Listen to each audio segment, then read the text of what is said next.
బయట బర్గర్ షాప్‌లో దొరికే చికెన్ బర్గర్‌ని ఇంట్లోనే చాలా ఈజీగా ఎలా ప్రిపేర్ చేయాలో చూద్దాం రండి. నేనొచ్చేసి హాఫ్ కేజీ బోన్‌లెస్ చికెన్ తీసుకున్నానండి. హాఫ్ కేజీ బోన్‌లెస్ చికెన్‌కి పెద్దవైతే 10-12 ప్యాటీస్ వస్తాయి. ఇప్పుడు ఈ చికెన్‌లో మీడియం సైజ్ ఆనియన్‌ని పీసెస్‌గా కట్ చేసుకొని వేసుకోండి. అలాగే స్క్రీన్ మీద కనపడుతున్న మసాలాలన్నీ వేసుకోండి. బాయిల్ చేసిన ఒక పొటాటోని తురుముకొని వేసుకోండి. పొటాటో వేయడం వల్ల చికెన్ చేతికి అంటుకోకుండా ముద్దగా ఉంటుంది మిక్సీ వేసిన తర్వాత. అలాగే పచ్చిమిర్చి, కొద్దిగా కొత్తిమీర, మీ టేస్ట్‌కి సరిపడా కారం వేసుకొని మిక్సీ వేసుకోండి. నేను అల్లం వెల్లుల్లి పేస్ట్, బటర్ వేయడం మర్చిపోయానండి. మీరు మిక్సీ వేయకముందే వేసేసుకోండి. ఇప్పుడు హ్యాండ్‌కి వాటర్ అద్దుకుని ఒక పెద్ద చికెన్ ముద్ద తీసుకొని ప్యాటీలాగా ఒత్తుకోవాలి.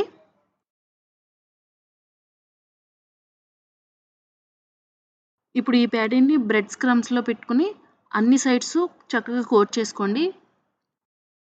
మిగతా చికెన్‌ని గూడా ఇలా ప్యాటీల్లాగా చేసుకొని బ్రెడ్ క్రమ్స్‌తో కోట్ చేసుకొని పక్కన పెట్టుకోండి. ఇప్పుడు స్టవ్ మీద ఒక కడాయి పెట్టుకొని 2 టేబుల్ స్పూన్స్ ఆయిల్ వేసుకొని హీట్ అవ్వనివ్వాలి. ఆయిల్ హీట్ అయిన తర్వాత ఈ ప్యాటీని వేసుకొని 2 సైడ్స్ క్రిస్పీగా ఫ్రై చేసుకోండి. స్టవ్ మీద ఒక ప్యాన్ పెట్టుకొని హీట్ అయిన తర్వాత బటర్ అప్లై చేసుకోవాలి.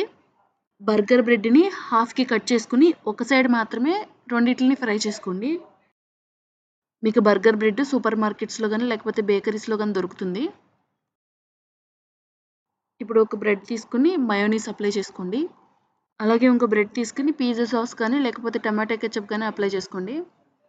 ఇప్పుడు కింద బేస్ బ్రెడ్ మీద లెటస్, మనం ఫ్రై చేసి పెట్టుకున్న చికెన్ ప్యాటీ, మీకు కావాలనుకుంటే 2 ప్యాటీలు, 2 చీజ్ స్లైస్‌లు కూడా వేసుకోవచ్చండి. చీజ్ స్లైస్, ఒక టమాటో స్లైస్, ఒక ఆనియన్ స్లైస్ పెట్టుకోండి. అంతేనండి, చికెన్ బర్గర్ రెడీ అయిపోయింది. చూస్తుంటేనే నోట్లో నీళ్ళూరుతున్నాయి కదా! తప్పకుండా ట్రై చేయండి. ఈ హోమ్‌మేడ్ బర్గర్‌ని మీరు కూడా ట్రై చేసి ఎలా వచ్చిందో కామెంట్ చేయండి. అలాగే మా సహార్ రెసిపీస్ ఛానెల్‌ని సబ్స్క్రైబ్ చేసుకోండి.